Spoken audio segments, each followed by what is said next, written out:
Você está no Consciência Hebraica e hoje no Consciência Hebraica é dia especial, dia da série Fundamentos do Conhecimento. O nosso primeiro tema dessa série é a iniciação crística, a imersão, o batismo. Nós estamos no 19º episódio e hoje é dia 21 de janeiro de 2023. E aqui nos ventos do Consciência Hebraica você já sabe, Consciência Hebraica é um movimento que busca o olhar original de Jesus sobre a espiritualidade humana sem a influência greco-romana. Nessa série vamos ver os temas mais profundos do conhecimento. Boa viagem e damos a você as nossas boas-vindas com os comentários iniciais. Olá, seja bem-vindo, seja bem-vinda. Nós estamos aqui no 19º episódio, nos dois últimos vimos assim os fundamentos do símbolo e do simbolizado do batismo como um ato profético.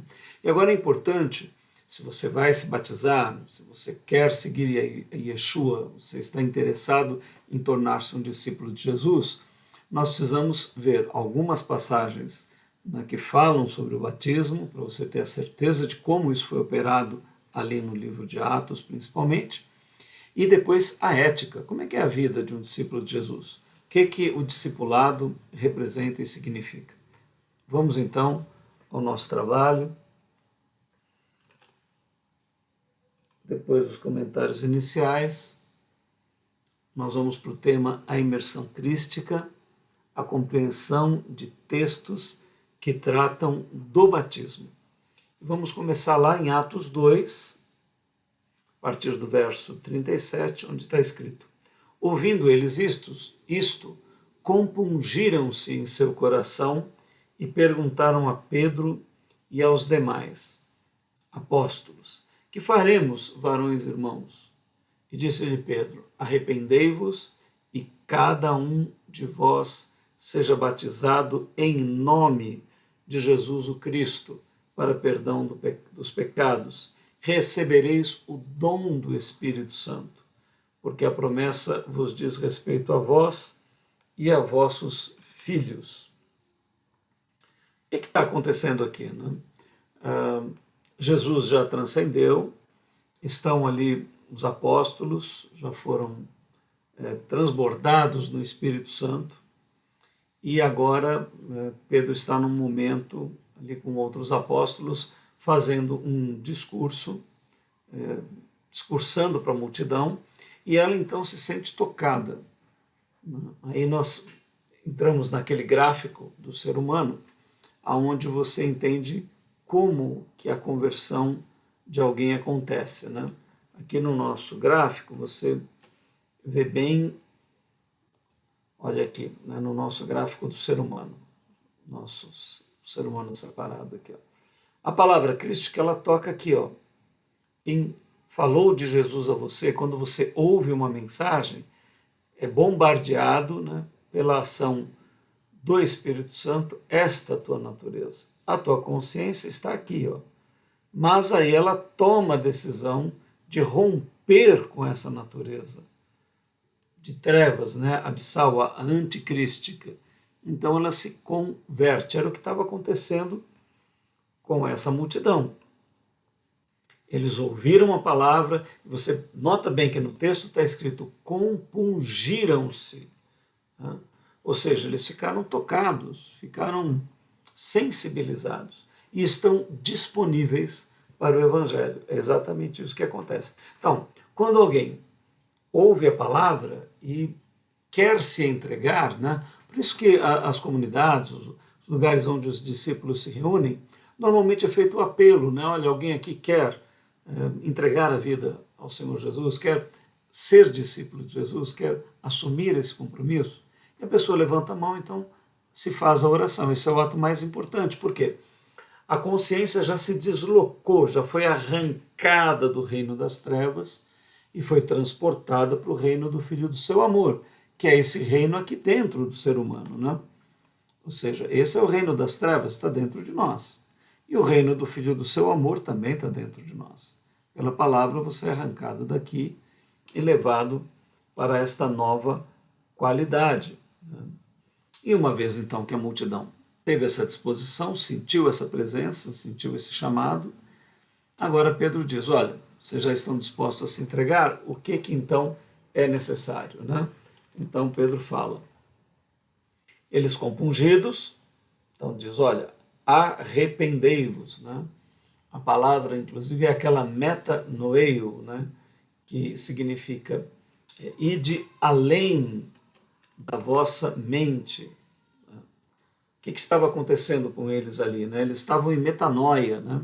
Ou seja, eles estavam passando do seu ego horizontal anticrístico e estavam sendo transportados, estavam metanous, né? Indo além dessa mente anticrística horizontal e começando a ser tocados, atraídos no início desse processo, né? Pela mente crística, pela qualidade crística que vai passar a dirigi-los. E aqui então você tem recebei, né, arrependei-vos, ó. Ou seja, você começa a não ter harmonia mais com aquela tua natureza que te dominava. O batismo é colocado aqui. Com o batismo você recebe o nome, a qualidade, né? Então nós já vimos que nome, sangue, o Espírito de Jesus tratam da mesma dimensão, que é a transferência de um DNA, né? Então, o Jesus é o primeiro Elohim, gerado à imagem e à semelhança de Yahvé Elohim Adonai. E ele agora tem esta qualidade cósmica evolutiva, ele deu passo de evolução na nossa espécie, né? E você, para trazer características, você precisa de DNA. Você trouxe as características da tua espécie porque você tem esse DNA. E para dar o salto para a nova espécie, que é a espécie ômega, espírito vivificante Elohim, que é onde Jesus se encontra. Então ele vai transmitir o seu sangue. Por isso que nós falamos em o sangue de Jesus tem poder, né? Em que poder ele tem? O poder de gerar o homem à imagem e semelhança de Deus. E o que o sangue representa? Não é o sangue físico, é o DNA dessa nova espécie que vai ser infundida em você e vai te qualificar, né? Como nós já vimos no último encontro, eu recomendei a leitura do primeiro capítulo do Evangelho de João. A todos quantos o receberam, deu-lhes o poder. Deu-lhes o poder de quê? De serem feitos filhos de Deus. Como é que esse poder é dado? A qualidade genética do Elohim, Yeshua, é transferida para você, gratuitamente. O que você fez? Você exerceu fé, você atendeu ao apelo do Espírito Santo que toca a tua natureza crística e você, a tua consciência se sente atraída e diz sim. E aí então você vai para as águas. Por quê? Porque você quer consolidar todo esse símbolo, profetizar a tua nova vida com Cristo. Então olha que maravilha, né? Quanta coisa linda aqui você tem nesse texto, né? Recebereis, então aqui tem o kit completo, né? Vai ser batizado, vão ser perdoados os pecados, ou seja, aquilo que você fez na ignorância, né? Vai ser limpo. Isso tudo através de quê? Do Espírito Santo do Senhor Jesus, né? E isso tudo, que é o Espírito Santo, é o nome, é o sangue, é o óleo, é a qualidade, é o DNA. Então, está se realizando aqui. Tudo isso porque a promessa, então, que promessa, né? Ora, essa promessa remonta a Gênesis 1:26, depois remonta a Adão, remonta a Abraão, remonta a Noé, remonta a Abraão, remonta a Isaac, Jacó, remonta a Judá, as 12 tribos e até Yeshua, todos os profetas, né? Então você entra nessa promessa, você está sendo inserido nessa promessa, está sendo chamado para a vida eterna, para a realização máxima do teu ser, do motivo de você ter nascido aqui na Terra. Você nasceu aqui para quê? Para ganhar o prêmio de vendas de comida para cachorro no ano de 2008? Não, não, tudo bem importante a área de vendas, mas assim, o universo não foi criado para isso, né? Teu objetivo é você ser um Elohim, e é isso que nós estamos vendo aqui. Está vendo nos textos? Que maravilha. Isso diz respeito a vós, aos vossos filhos, e a todos que estão longe, ó, longe no espaço e no tempo, né? Nós estamos 2000 anos depois, e a tantos quantos Deus, nosso Senhor, chamar. Né? Na verdade, o que nós entendemos, né, é que muitos são chamados, né, poucos se tornam escolhíveis, né? Mas, na verdade, Deus pretende, propõe, deseja, estabelece a geração de todos os filhos de Deus. Todo ser humano que nasce na Terra tem o potencial de ser gerado filho de Deus. Agora, quando Jesus diz muitos chamados, né, então alguns nem seriam chamados, poucos escolhidos, isso é tudo atrapalhada humana nossa, que apagamos o nosso nome do livro da vida, que nos retiramos, né, dessa graça. Mas ela, a princípio, está disponível, ela está proposta, ela está colocada para todos. Né? Mas nossa natureza tem destas coisas. Vamos voltar ao nosso texto. E aqui, então, e com muitas outras palavras isso testificava e os exortava: salvai-vos desta geração pervertida, perversa. Né?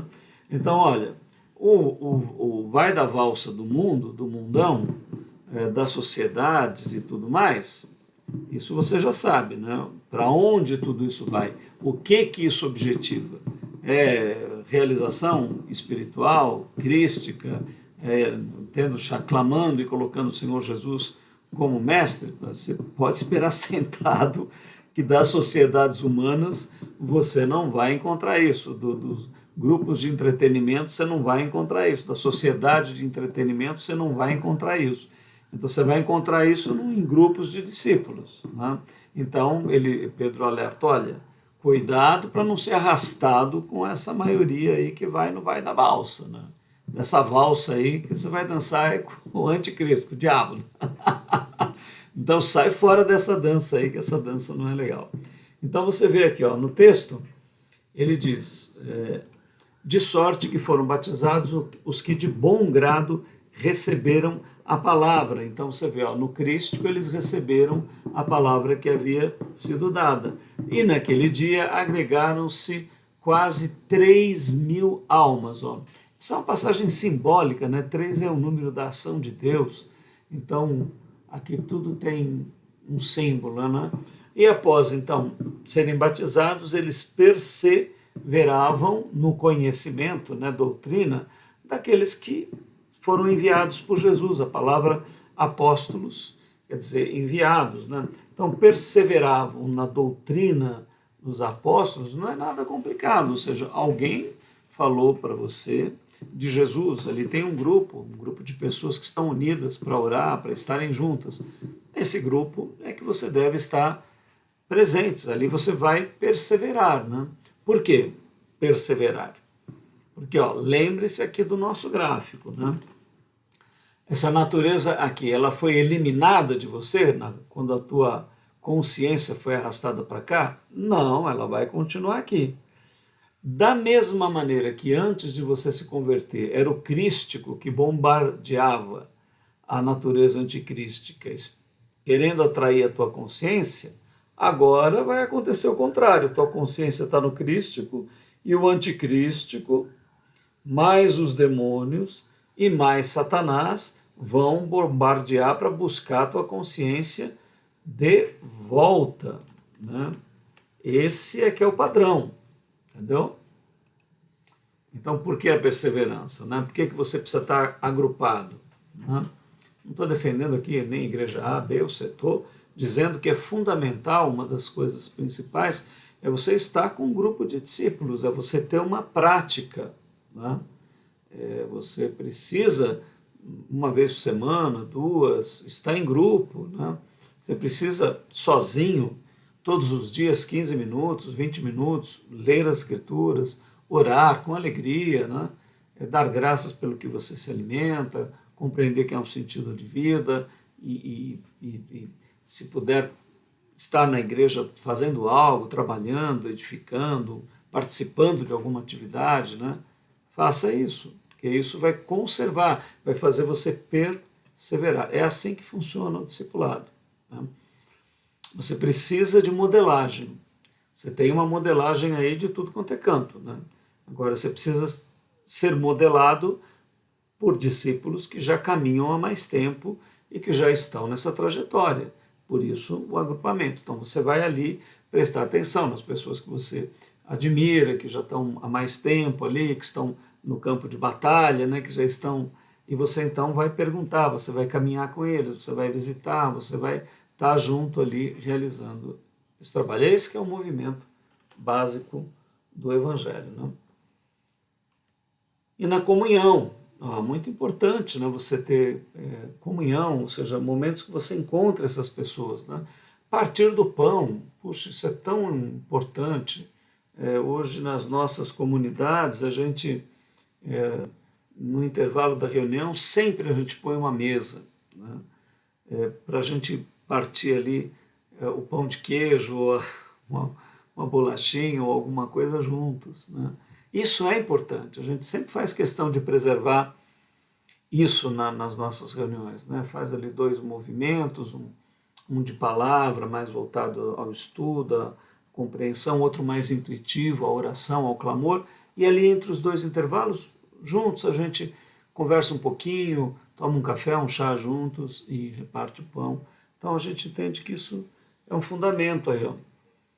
Partir do pão. E em cada alma havia temor, né? O que é esse temor? Nós já falamos para você, é diferente de medo, né? Medo, se você não sabe nada de eletricidade, você tem medo de eletricidade. Um eletricista não tem medo, ele tem temor. Ele sabe que a eletricidade mata. Então eles tinham temor porque estavam instruídos, né? Então por isso que é importante o estudo, o conhecimento. E muitas maravilhas e sinais se faziam pelos apóstolos. Isso acontece mesmo, se você começar a frequentar, eu te estimulo, né? Nesse grupo que você tiver, tem um grupo de oração, né? Participe, faça parte, né? Ore individualmente, tem uma oração que é coletiva, é uma vitamina diferente aí, né? Então tem um grupo lá de intercessores, tem um grupo que ora, se aliste. Mas eu não sei, aprenda, participe com quem já sabe, comece devagarinho, comece com uma oração simples. As pessoas que estão lá vão te estimular, tenho certeza disso. Né? Elas vão ficar contentes se você fizer esse gesto. Né? Não se afaste, não fique só em companhias de gente que não tem nada a ver com o Evangelho. Você está tomando uma decisão, eu estou te dando as dicas aqui. Eu tenho experiência nesse negócio, né? Já vi anos e anos aí. Então, siga esses passos, que isso é o que está dentro das Escrituras. E todos os que criam estavam juntos lá e tinham tudo em comum. Aqui aconteceu uma excepcionalidade, né? Vendiam suas propriedades e fazendas e repartiam com todos segundo cada um tinha necessidade, né? Olha, foi uma primeira ideia de tudo em comum, né? Um comunismo crístico. Né? Não esse comunismo aí humano que só dá confusão e morte. Né? Não, aqui pela presença do Espírito Santo, houve um esplendor, né? Como se fosse assim uma modelagem. Né? Evidentemente, isso nem lá em Jerusalém foi possível permanecer. Depois veio perseguição, começou a haver toda uma série de mudanças. Mas assim, isso ficou gravado como uma marca daqueles que são do Senhor Jesus, que são eivados, né, que são cheios do seu Espírito. Então, olhando as necessidades uns dos outros ali, vendo como que pode ser feito para os membros daquela comunidade de discípulos melhorarem, crescerem, se tiver alguém muito necessitado.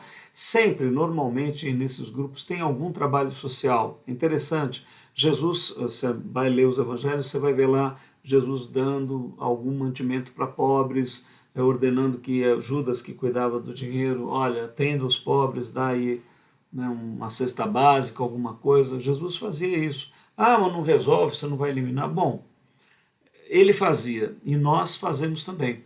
Então, tem um grupo, é interessante que haja um trabalho social, né? Pode ser um trabalho mais completo, menos completo, mas que se atenda às necessidades de alguns, né?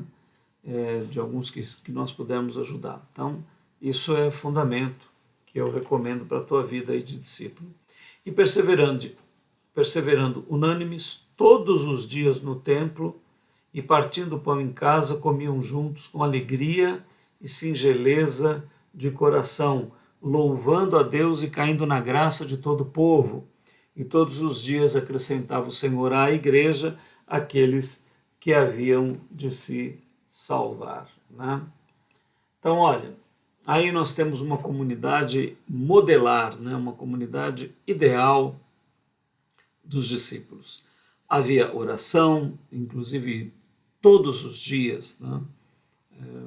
As pessoas estavam reunidas para orar, tinham temor, tinham ciência de Deus, buscavam e eram cheias do Espírito Santo. Sinais e maravilhas aconteciam, atendiam os necessitados, procurando equilibrar ali as finanças, né? Vê agora nessa reunião de Davos aí, pessoal falando da desigualdade no mundo, né? Uma coisa assim assombrosa, poucos com muito, muitos sem nada, né? Então o Evangelho ele tenta trabalhar isso. E ali havia então comunhão, havia alegria, havia singeleza, havia poder, havia sinais, né? Presença do Espírito Santo. É isso que te espera, né? Mas não se você ficar longe. Aproxime-se. Aproxime-se da sua comunidade. Aproxime-se da sua igreja. Ande com pessoas que você modela. Tenha uma visita que pode ser feita a um doente. Vá, né? Ore, leve uma palavra, leia. Enfim, esse é o caminho para todos nós, né? E continuando aqui nos textos, em Atos 8,12, mas como crescem em Filipe, que lhes pregava acerca do reino de Deus e do nome de Jesus, pode ver que sempre, né, a palavra sendo anunciada, a fé sendo despertada, o nome ou a qualidade de Jesus sendo infundida, né? Isso aqui é fundamento do Evangelho. Se batizavam tanto homens como mulheres. Então você vê, a regra aqui geral de todo discípulo é o batismo, né? Aqui nós não vemos uma passagem de crianças sendo batizadas. Foi uma tradição estabelecida pelo catolicismo depois. Biblicamente não tem, né? Então não pode batizar criança? Olha, o ideal é que seja uma decisão de arbítrio, de consciência, né? Então a criança vai ficar perdida, né? Porque uma das coisas que aconteceu nos fundamentos, não, a criança vai morrer pagã. Não, você pode reunir o grupo de discípulos, apresenta o recém-nascido, a criança, assim que for possível, né? Leva ela para a presença do Senhor Jesus, de Ave Elohim Adonai, consagra a vida daquelas crianças a Deus. E cuida delas, orienta elas, né? Elas já estão numa qualidade se você tem um lar voltado ao Espírito Santo, se você busca Jesus, elas já estão nessa qualidade. Então agora você vai instruí-las, orientá-las, e quando elas forem tomar essa decisão, a partir do uso do arbítrio, 13, 14, 15, 16, né? Quando ela sentir realmente, que ela então se batize. Esse aqui é o ideal. Mas aqui você vê, homens e mulheres se batizavam. Os apóstolos, pois, que estavam em Jerusalém, ouvindo que Samaria recebera a palavra, Samaria aqui está representando os gentios, porque não era gente que os judeus gostavam, tá vendo? Tinha um preconceito religioso tremendo. Os samaritanos eram malquistos, né? Mas eles enviaram para lá Pedro e João. Então vê que o espírito do evangelho já mudou aí, né? Os quais, tendo descido, oraram por eles para que recebessem o Espírito Santo, porque sobre nenhum deles tinha ainda descido, mas somente eram batizados em nome do Senhor Jesus, né? Olha, muita polêmica e há uma certa divisão de entendimentos acerca dessa questão de que o batismo ou a imersão ou o transbordamento no Espírito Santo seja uma segunda experiência. Então assim, você aceita Jesus, então você não tem o Espírito Santo ainda, né? Aí depois oram para você receber o Espírito Santo. É uma segunda experiência que não é ligada à primeira. Olha, essa explicação ela perde fundamento, né, quando você estuda mais profundamente. Ó. Então, preste bem atenção aqui no nosso gráfico da criação, do homem, né, gráfico do ser humano. Está vendo? Ó? A consciência humana, ela nasce na natureza anticrística, nasce aqui e vive aqui. Quando ela ouve a palavra, quando ela ouve a pregação do Evangelho, então ela se converte, ela faz a metanoia, ela vem para cá. Quando isso acontece, só um instrumento no universo tem o poder de fazer isso, que é o Espírito Santo do Senhor Jesus. Então, quem retira você do reino das trevas e te transporta para o reino do Filho do seu amor, passagem que está lá em Romanos, é o Espírito Santo. Então, dizer que o Espírito Santo é uma segunda experiência fica meio sem sentido. O que tem sentido é dizer assim, que na conversão você tem a experiência inicial. E depois Pedro foi lá para orar pelo transbordamento do Espírito, para que eles fossem cheios do Espírito. Mas isso é diferente de dizer que eles não tinham o Espírito Santo. Então, não dá para dizer dessa maneira, né? Então, é que nem um bebê. Ele nasce com pulmão? Nasce com pulmão. Um bebê sem pulmão não funciona, né? Agora, se você comparar o pulmão de um recém-nascido com o pulmão de um atleta olímpico de natação, é um pulmão bem diferente, porque aquele pulmão é plenamente desenvolvido. Então, você pode dizer que alguém que aceitou o Senhor Jesus hoje, que ele tem o pulmão pequenininho, mas não dizer que ele não tem pulmão. Então, você já está no Espírito Santo. Se você disse sim para Cristo, se você foi consagrado a Ele, no caso de uma criança, por exemplo, que ainda não se converteu, né? Mas ela é consagrada a Deus, ela é ali, a família cuida espiritualmente dela, né? Então, pode ser que ela não se converta? Pode ser que ela nunca queira Jesus? Pode ser, é uma verdade, né? Ou seja, não há uma cristificação por adesão, né? Os pais são convertidos, então o filho de tabela vai também. Não, não tem esse negócio. Isso não funciona assim, né? A criança pode ter essa qualidade crística e essa aceitação desde pequenininha? Pode. Mas ela pode ter uma não aceitação? Também pode, né? E qual é o ponto em que isso acontece? Quem que é cristificado e quem não é? Só Deus é que verdadeiramente tem esse conhecimento, né? Então, se você tem uma criança, você vai consagrá-la a Deus, vai considerá-la como pertencente ao reino, vai instruí-la, vai aguardar o momento do batismo, e você espera que ela se batize. Mas, isso não é automático. E nem é porque você é um discípulo que o teu filho está automaticamente já realizado e nada mais é necessário que seja feito, né? Então, cuidado com isso. Então, aqui, ó, a palavra diz, né? Tinham sido batizados em nome do Senhor Jesus. Então aqui compreenderam, né? Não é que eles não tinham, que eles recebessem o Espírito Santo em transbordamento, tá? A palavra aqui tem esse sentido. Mas parece que não está escrito bem isso. Mas o sentido da compreensão é esse.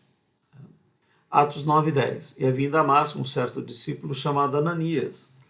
E disse-lhe o Senhor em visão, Ananias, e ele respondeu, eis-me aqui, Senhor. E disse-lhe o Senhor, levanta-te e vai à rua chamada direita, e pergunta em casa de Judas por um homem de Tarso chamado Saulo, pois eis que ele está orando, e numa visão ele viu que entrava um homem chamado Ananias, e punha sobre ele a mão, para que tornasse a ver.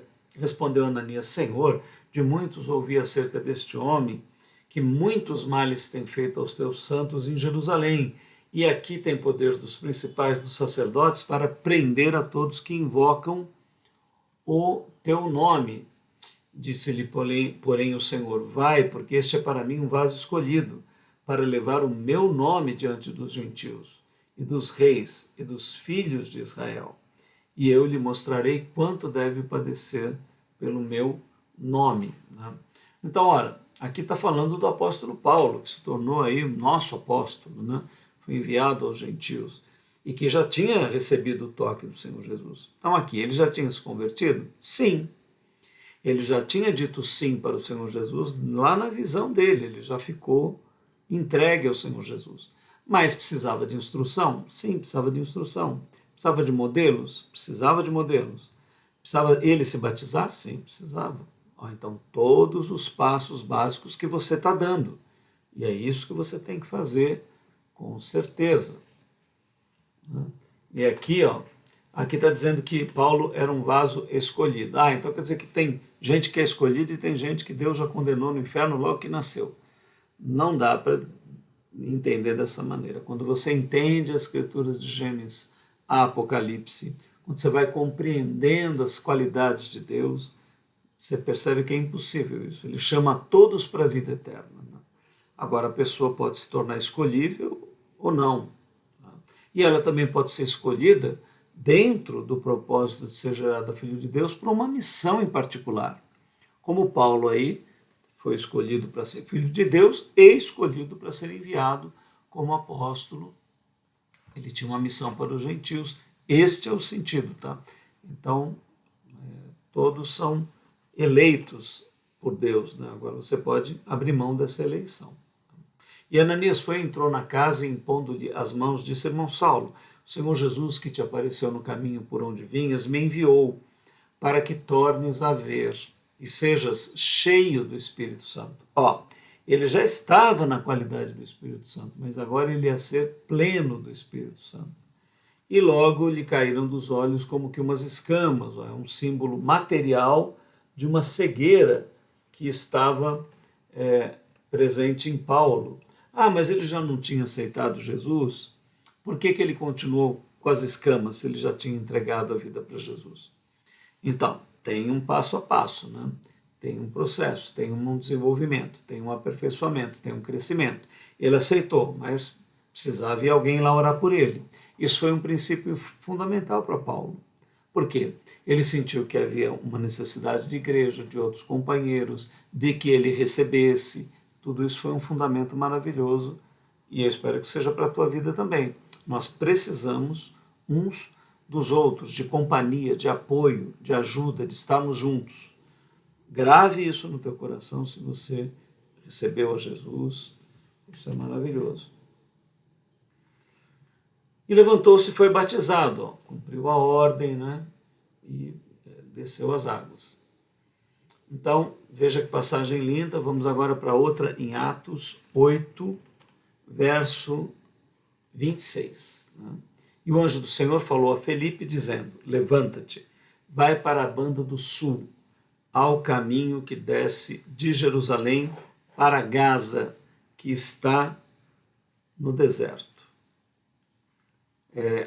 E aí pulamos para o Atos já, verso 29, né? Porque tem partes aqui que são fundamentais, eu quero que você veja essas partes. Né? E disse o Espírito a Filipe: chega-te e ajunta-te a este carro.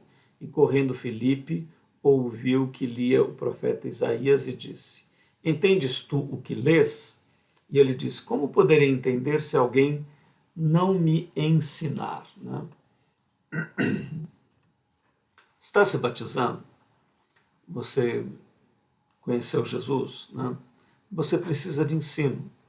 A gente aqui tem vários vídeos, você numa comunidade local, você tem quem tem o dom da palavra de ciência, palavra de sabedoria, participe das reuniões, anote, escreva na tua Bíblia, leia ela todos os dias. É o que o eunuco diz assim: como é que eu vou entender se ninguém me explica? Então você precisa de gente que possa te explicar, né, que possa te instruir, e isso é muito importante. E rogou a Filipe que subisse com ele e se assentasse. Ora, a passagem da Escritura que estava lendo era esta: foi levado como ovelha ao matadouro, e como está mudo o cordeiro diante do que o tosquia, assim ele não abre a sua boca. Na sua humilhação foi tirado o seu julgamento. Quem contará a sua geração? Porque a sua vida é tirada da terra. E, respondendo o eunuco, a Filipe disse: rogo-te, de quem diz isso o profeta? De si mesmo ou de algum outro? Então você vê aqui, está sendo dado até um método de estudo das Escrituras, né? Você percebe como uma passagem remete a outro, né? Tem estudiosos aí que falam, não, mas Isaías podia estar falando do Messias ou não, mas como não? Né? Profeta messiânico estava falando do Messias. Então ele pergunta, ora, mas de quem que o profeta está falando? Ele não tem entendimento. E o Filipe pega essa passagem para falar, é de Jesus que o profeta Isaías está falando. E com clareza explica para ele. Ó. Então Filipe abrindo a boca, começando nessa escritura, ó, mas ele usou várias outras, lhe anunciou a Jesus. E indo eles a caminho, chegaram a um lugar onde havia água. E disse o eunuco, eis aqui água, que impede que eu seja batizado? E disse Filipe, é lícito, se exerces fé, né, que é a palavra mais correta de tradução do que crença, se exerces fé, ou seja, conhecimento e está sentindo a presença do Espírito Santo, e crês de todo o coração, respondendo ele, eu exerço fé que Jesus Cristo é o Filho de Deus. Né? Então veja, é importante você estar fazendo aqui este curso, está tendo oportunidade de fazer os passos com bastante consciência. Mas uma pessoa acabou de aceitar Jesus, ela exerce fé, tem água disponível e ela quer se batizar, o ideal é que ela se prepare um pouco, entenda, dê um passo bastante consciente, né? Isso é o ideal. Mas também não há impedimento. O Filipe falou, olha, se você exerce fé, se você deseja, se você está declarando que Jesus é o Filho de Deus e que Ele é o teu Senhor e Salvador, vamos ao batismo. Né? Então, isso é um ponto fundamental. A gente faz normalmente um caminho, mas também não impedimos ninguém. Se nós estamos lá celebrando um batismo, já aconteceu isso. E a pessoa na hora ela falou, olha, eu quero me batizar. Nós batizamos. Depois vamos explicar, dar o conhecimento para ela. Mas se ela quiser se batizar, a gente não impede ela de que ela se batize. Ah, mas se a pessoa faz isso, faz aquilo, está fazendo... Deixa, vem do jeito que ela está. Depois nós vamos trabalhar com ela, vamos ajudá-la. O próprio Espírito Santo vai auxiliá-la. Isso daí é muito importante, né? E mandou parar o carro e desceram ambos à água, tanto Filipe como o eunuco, e o batizou. Quando saíram da água, o Espírito do Senhor arrebatou Filipe, e não viu mais o eunuco, que jubiloso seguia o seu caminho. Mas Filipe achou-se em Azoto, e indo, passando, evangelizava todas as cidades, até que chegou a Cesareia. Maravilha! Olha, nós estamos aqui agora entrando num novo tópico. Assim, eu separei essas passagens, mas para você ter assim, uma pequena ideia da lógica do batismo. Né? Você viu ali alguns exemplos, Pedro pregando a uma multidão, a palavra, o que está assim, na mecânica, né? Na operação, no funcionamento, na harmonia que procede o batismo. É o anúncio de Jesus, pessoa tocada, o Espírito Santo transportando a consciência dela deste reino de trevas em nós para o reino do Filho do seu amor, que é o Espírito Santo, a qualidade crística. A pessoa, então, desejando o batismo, que é o ritual de iniciação que Jesus, os apóstolos, todos aí fizeram. Por que nós não faríamos hoje? Ah, mas o meu lugar é muito frio, não tem água. Bom, aí, situação à parte, né? Se lá na Finlândia não quer se batizar. Agora, se dá para esquentar água, se dá para fazer uma parte do símbolo, colocar água pela cabeça, de alguma maneira, fazer um pequeno ritual, não é esse que é o problema, né? que valida ou não valida. Mas, evidentemente, havendo condições boas, a pessoa tendo saúde, tendo as águas e tudo, por que não fazê-lo da maneira que o Senhor Jesus fez? Todo discípulo quer isto, né? Então, tanto que tem gente batizada que vai lá visitar Israel, vê o Rio Jordão e que se batiza de novo lá. Né? Nós vamos até tratar essa questão, né? Se existe um rebatismo. Né? Tem muita gente que está fazendo certificado de garantia com rebatismo. Mais à frente nós vamos ver isso. E agora, nós vamos começar o tema, ainda temos alguns minutinhos, sobre isso que é fundamental. Eu queria que você analisasse bem essa imagem. Ó. A ética do Evangelho, a ética dos discípulos de Jesus. Ó. Então aqui, ó, vê essa primeira imagem. Nós somos totalmente manipulados ou temos arbítrio? E que tipo de influência nós temos? Olha o rabudo aqui, ó. Né? Falando aqui no ouvido esquerdo. E aqui no ouvido direito, né, a presença do Espírito Santo, aí, de um anjo falando. Então existem influências, você decide, tua consciência que decide. Né? E a questão da justiça? O que é harmônico? O que é justo? O que eu devo viver? Olha, apesar de tudo, que nós vivemos numa verdadeira Babel, numa verdadeira bagunça nos dias de hoje. Né? Não, cada um é o mim mesmo, tem que se harmonizar com mim mesmo, e um é de um jeito, outro é de outro, e tem 500 tipos de personalidade, de sexualidade, de vitalidade, de desejo, e de cada um é de um...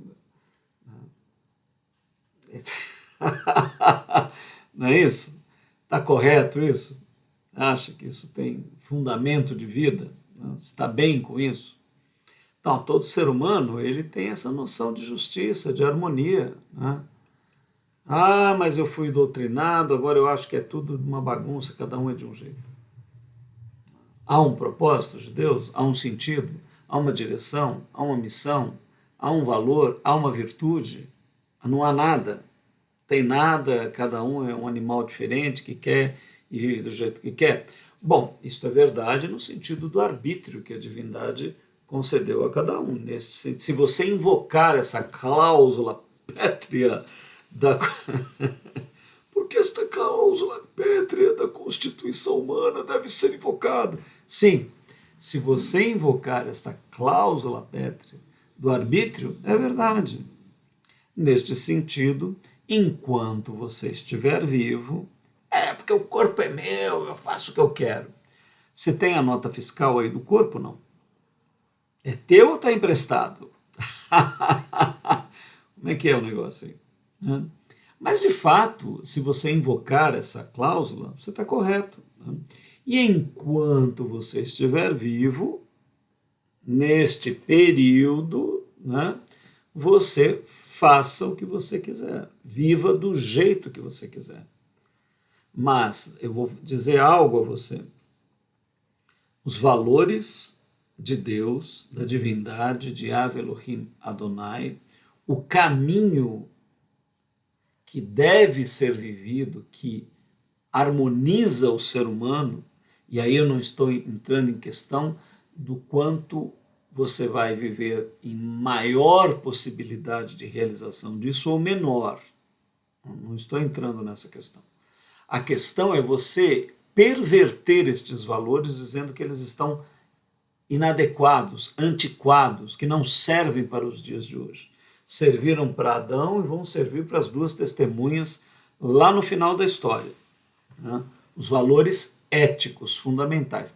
Não mudanças de moral, que acontecem na linha do tempo. Tem equalizações e tem bom senso. Evidentemente, quando as pessoas iam à praia há muitos anos atrás, as mulheres iam totalmente vestidas. Hoje em dia, se uma mulher estiver com maiô, com biquíni decente, ninguém mais nota, porque a sociedade se habituou, se acostumou com aquele traje e os sentidos não são mais afetados por aquilo. Se for decente.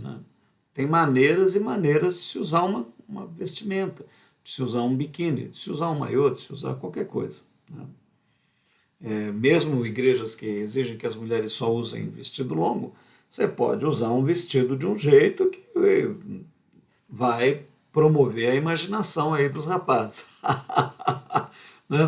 Então, não é só o tipo da vestimenta, é outra coisa. E as pessoas sabem o que eu estou falando. Você sabe o que eu estou falando. Você sabe quando tem a intenção do processo, do que se está falando. Então, não adianta o pessoal querer relativizar os valores éticos que estão constando de Gênesis a Apocalipse, dizendo que a Bíblia está antiquada, que é necessário se adaptar às sociedades. Não, as sociedades é que se adaptam a Deus, né? Aos valores que ele propôs, né? Evidentemente, com esse ajuste de época, no sentido de bom senso, né? Mas não de perversão, não de inversão, não de ausência de valores. Se passar ali um vernizinho evangélico dizendo que está tudo bem, né? Isso daí não funciona e não funcionará. Evidentemente, pelo arbítrio, terão sempre pastores, igrejas e líderes que podem fazer o que eles quiserem, ler a Bíblia do jeito que eles quiserem, tirar a página da Bíblia, mudar a Bíblia, né? Isso é até bom que tenha, que as pessoas saibam, porque eles têm liberdade. Agora, vão responder por isso, né? Para si mesmos, em primeiro lugar, para o Espírito Santo que habita dentro deles, né? E para o propósito da divindade, né? Como está o profeta lá bem profetizou, né? Chamam o salgado de doce, chamam a luz de trevas, as trevas de luz, né? Então, isso. E é agora o tópico que nós veremos, né? Vamos começar a ver, talvez seja melhor até vermos no nosso próximo encontro. Já temos aí 46 minutos. Então, no nosso próximo encontro, a gente entra neste tópico que é a ética, né? Vamos fazer uma pequena distinção entre moral e ética, né? Vamos usar essa distinção, vai ser interessante distinguirmos isso. E aí vamos ler as passagens e vamos verificar o que é bom senso da ética dos discípulos de Jesus, para você poder fazer a tua caminhada como discípulo com liberdade, com alegria, com total assim, bom senso, né? Aproveitando e vivendo de maneira gostosa, sadia e tudo, retirando, removendo desequilíbrios de muitas áreas, trazendo a cada dia a melhor versão de você para apresentá-la ao próprio Espírito que em você te prepara para Deus, né? E é isso que Ele quer, que você caminhe, né? Ou seja, não importa em que ponto da periferia você vem para Jesus. Importa o sentido que você vai. Você está indo para o centro da santidade ou está indo para a periferia da devassidão humana? Não importa se você foi encontrado na maior devassidão humana, mas se a partir daquele ponto você está indo para o centro da santidade do Senhor Jesus, tá tranquilo. Não importa, inclusive, o ponto em que você vai morrer, se você do caminho. Você não precisa chegar no centro, só um chegou no centro. Agora, para onde você está indo?